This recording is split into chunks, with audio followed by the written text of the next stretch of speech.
see what you got, man. Ouch, that one got me. Did you just get stuck with a I got stuck treble? a little bit. Yep. No, with the fish. Nice, man. There we go. Good start to the day. Yeah, we've been out here in the fishing ground for just a few minutes, and one break off and first fish. All right. All right, let's see what we got. We're gonna look up how old this fish is based on its size, and we're gonna figure out. What do you got? 29 and a half. All right, you got a 29.5-inch Chesapeake Bay rockfish. Let's let her back in the water. Let's get her out. See you, There you fishy. go. Off you are. Nice catch, buddy. All right. All right, so I was looking up some stuff on stripers last night, and I came across this. This is on a website called Stripers 24/7, and that fish that Alan just caught, we're gonna figure out when that fish was spawned. We got all of our Chesapeake Bay stripers getting ready to have their birthday coming up in April, May, somewhere in that time period. That's when they spawn. And this one, let's see, you said 29.5, so here is 29 and 30. That's a 2007 fish. Now these are pretty good estimates, and that fish was probably between 11 and 12 pounds. So we're gonna look up the ages of other fish we catch today. My personal best, I caught a couple weeks back. That was a, let's see, 44.5-incher, and that fish was 1999. It's a 15-year-old fish, so you know it speaks to why we want to release these fish. They don't, replenish right away. And really, I've read something about the egg yolk of these fish when they hatch, and they're the ones that stand the best chance of making it to adulthood are the ones that come out of these fish that are 28 inches and better. It was just some scientific literature that talked about the eggs that they looked at coming from those really they said 10-pound fish, which if you look at the average size, right around that 28-inch mark is when you get over 10 pounds. So those having thicker egg yolks when they spawn, and those fish, as fry, being able to make it a lot longer. So there's a whole host of reasons why we want to release those 28 and larger inch fish. Everything from the consumption advisories, those fish have more of the toxins, the mercury and PCBs, but also those are the ones that really do a good job of making more. So let's go catch more. Alan here just got doubles, trolling 2 jerkbaits behind his boat. Nice, man. That's the second one. How big was the first one? Same size. There's a school this size. Oftentimes you see them in the same range. You catch 2 at the same time. I'd say this one goes about mid-20s. What's the jerkbait you're using to troll with? This one's a bomber lure. This is a bomber wind shooter. And the other one is an X-Rat, Rapala X-Rat. Is one of them working more than the other?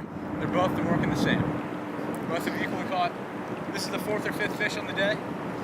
Both have split. Nice. So I want to talk a little bit about trolling with a kayak. I find it to be a way more effective method of catching fish than casting. The reason is when I cast, I only have a certain amount of time. By the time the lure hits the water, by the time it gets back to the boat, it's diving. There's probably only a short period of time where the lure is actually being effective, in my experience. When you're in a kayak and you control, that lure stays at the same distance that entire time. You're covering a lot of water. I'm relying on my electronics to show me where the fish are. I'm marking them on the GPS. The GPS is a very important feature when I'm trolling. I need to know the spots I've been. I need to mark fish, and I need to come back to it. Every time I catch a fish when I'm trolling, I mark that spot. That helps me return. That helps me to spot patterns in the future. And that's really what you're looking for. You're looking for patterns. When you go home, you look at your fish finder at night, you can see all the things where you've been, and you can start piecing the puzzle together. If I ever showed you, my map, it would be very obvious why I've marked, spots there. There's fish, there's structure, there's current, there's all the things that draw stripers. My particular setup, I find it very important to have rods that are in front of me. I need to know exactly what those tips are doing at all times. If I pick up a weed, if I snag a shad, or if I got a big hit. You know, a lot of people want to put them behind them, they can't see them. So all they hear is when the drag comes screaming out. That's not enough. You could be trolling a leaf for 13 miles and not know. I want to get them outboard as far as possible. And usually I stick to 2 rods, 3 sometimes if I'm really struggling to find fish to try to control the depth of water. Right where we are is about 10 foot. I find that to be a good range to troll because I can use 2 lures to cover the top half of the water and the second lure to cover the bottom half. So 2 is all I need. If I'm in deeper water, that's a little bit more of a challenge. I've added the nice Torqeedo motor just to lengthen my day. That has been a real big advantage. My safety switch comes off to keep me from accidentally doing anything. But yeah, that definitely lengthens my day, and I can fish longer and stronger. Alan said he was maintaining between 2.5 and 3 mile an hour. So I'm watching my chart here. I'm at 2.8. Once I start creeping above 3, I slow it down. He's clearly more experienced at this than I am because he's caught, I don't know, probably 10 to my 1. Try to learn from him. 2.8. 3. Slow it down. 2.5.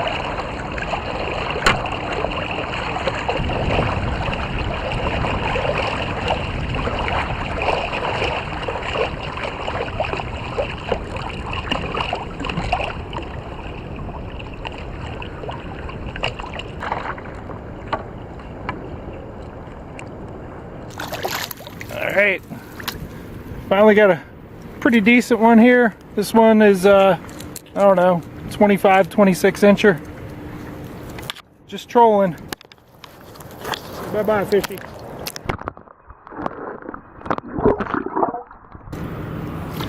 So here's what we're drifting through. I already come through that school. But these shad are where these stripers are hanging out with on that flat, probably picking them off. So here's some more. You can see them coming up on the depth finder. Those aren't the striper, but that is why they're here. So this is my particular trolling setup. It's nothing too fancy. I mean, I have a Calico jack here. This is a medium heavy, fast tip rod. I've got a Shimano Sonora reel. So this whole setup here, not very expensive. Maybe $100, maybe $120. For trolling, you don't have to go too crazy with it. Now, what I do like about this rod is it's longer. It's about 7 foot long, so it really gets me out there to some distance. So when I have 2 of these sitting across, I might have 14, 15 feet of trolling breadth.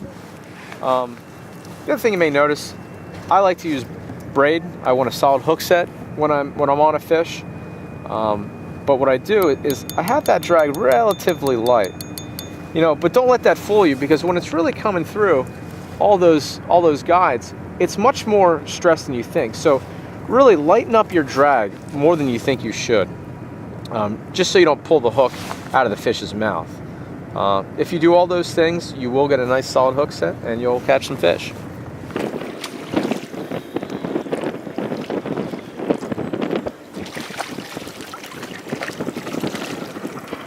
So that was a pretty cool way to catch some fish. I'd never caught them trolling before. I want to thank Alan for teaching me his techniques.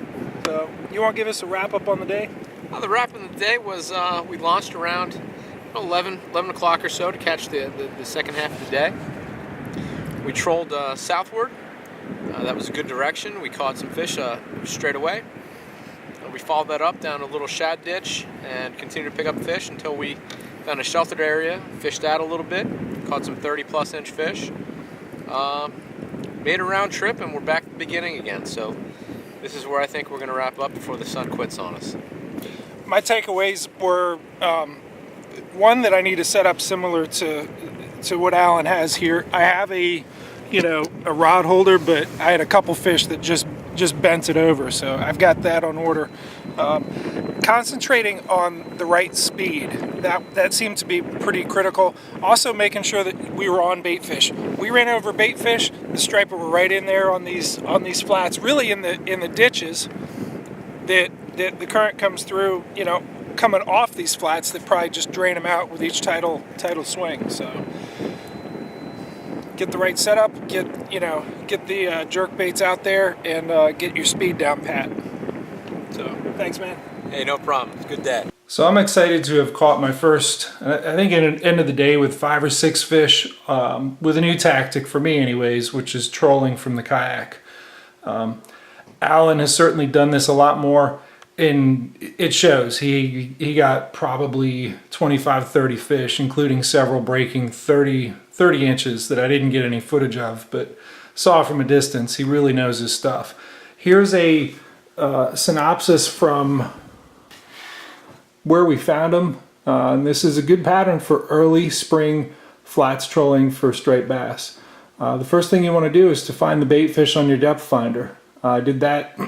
We did that right off the bat, and it was actually in a little ditch coming out of a little bit of a creek here. Not a real big creek, but it was enough that all the water was draining out, and it was traveling along this little ditch, heading out, you know, into deeper water. A lot of the bait fish were on the edges of the depth of the ditch there. Pay attention to your speed when you hook up. When you get your first fish, you want to know. And in our case, it was about 2.8 miles per hour, maybe 3 miles an hour. Also, the depth that you're traveling. When you see a lot of these bait fish, and you'll know that, hey, if I'm seeing them in 8 to 10 feet of water, you're going to travel along that contour. If you get out into 15, 16, 20 feet of water, and you stop seeing them, we'll get back to that 8 to 10 feet if that's where you're seeing them. And also, once you find them, you want to make several passes. So that's what we did yesterday. Can't wait to get out later in the spring and really expand this pattern and learn it a little bit better. I imagine that I'm going to get better as it goes, fishing different depths. We used the jerk baits, which did well for that 8 to 10 foot depth. I'm certainly going to get into some deeper diving crankbaits and maybe some lead heads and plastic trolling.